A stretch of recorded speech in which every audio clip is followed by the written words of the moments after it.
It does take us to our talk of the tape, the rally and the state of stocks with Fed Chair Powell speaking on Capitol Hill tomorrow morning. Maybe some of today's weakness trying to get ahead of that appearance, perhaps. Let's ask Anastasia Amoroso, iCapital's chief investment strategist, with me here at our global headquarters on set. It's nice to see you out here. Good to see you. All right, so we're weak across the board today. I mean, Dow's down nearly 500. NASDAQ, I said, center of the action, down by 2%. Yields are falling, and the data today was just weak. Not great. The data was not great in some spots. Obviously, ISM, broadly speaking, was not a good print. It was weaker than expectations. But if you look at the details, it was really the employment subsector that was a little bit weaker. But prices paid actually declined, which is a good thing for Fed Chair Powell. And also the new orders component actually picked up. And then, by the way, that was the ISM number. Non-durables was like the weakest in 4 years. Yes, there was a weak spot there. But the other number I'm also watching is the manufacturing and the services PMI number from the S&P Global, and that did actually come in ahead of consensus. So I think net, Scott, if you look at the GDP that's tracking for this quarter, we're still looking at close to 3%. So I think there is a strong economy narrative that is intact. You told our producers that you think that stocks are in a sweet spot. Why so?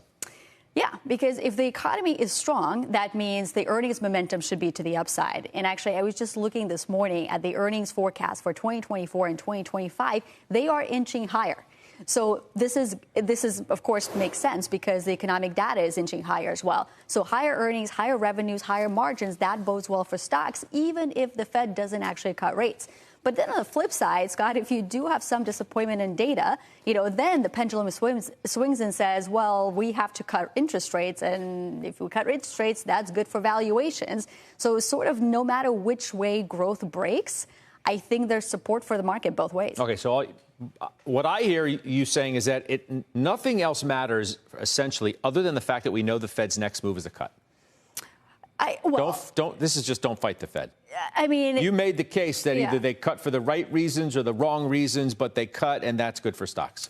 Yeah, I think if they cut for the reasons that the economy is weakening, that is still good news. And by the way, they now have a lot of room to cut. Interest rates are 5.25%. Inflation is at 2.8%. The core PC number, we're looking for 2.3%. So that's a lot of wiggle room. That's a lot of, several hundred basis points that the Fed has to work with. So that's good news.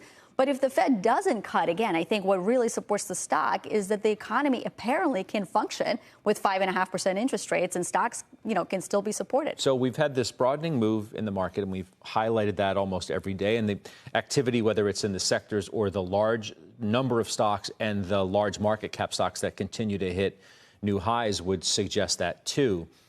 But how troubling is what's happening in tech? Are you concerned about that trade at all? I'm looking at Apple. We highlight it at the top of the show because it's hanging on to 170, and it's traded terribly of late.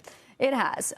Look, there's some macro elements to it, and what I mean by that is obviously the Nasdaq was massively overbought. From a technical standpoint, it was very much stretched to the upside. So it makes sense that there's some consolidation there, and everybody has been massively long tech. So that to me makes sense as a broader tech sector development. What I don't think makes sense is Apple and Tesla being significant for what's likely to happen with the rest of the tech sector. And if I look at those two stocks in particular, there are idiosyncratic catalysts. There's weaker sales in China in the case of Apple, and there's weaker shipments out of China in the case of Tesla. So that is very specific to those particular stocks. By the way, both sort of have to do with weakness in China. So that's another story as well. But when I look outside of that, and if you go to the other stocks within the big tech sector, you look at the artificial intelligence trade. And to me, that is so alive and well, because when I look at the cloud CapEx from some of these hyperscalers, that's forecasted to grow at 22% this year and 10% next year. And when you look at the number of AI mentions across the Russell 3000 companies, that's expected to reach record highs by the end of March. So I think what the markets are starting to do is differentiate within the big tech, and that's a healthy development. I wonder, there was a period of time where if an Apple and an Alphabet and a Tesla faltered, this market would be in trouble. Yeah. Because their market caps were so large. And in many respects, some of those, were an indication of where risk sentiment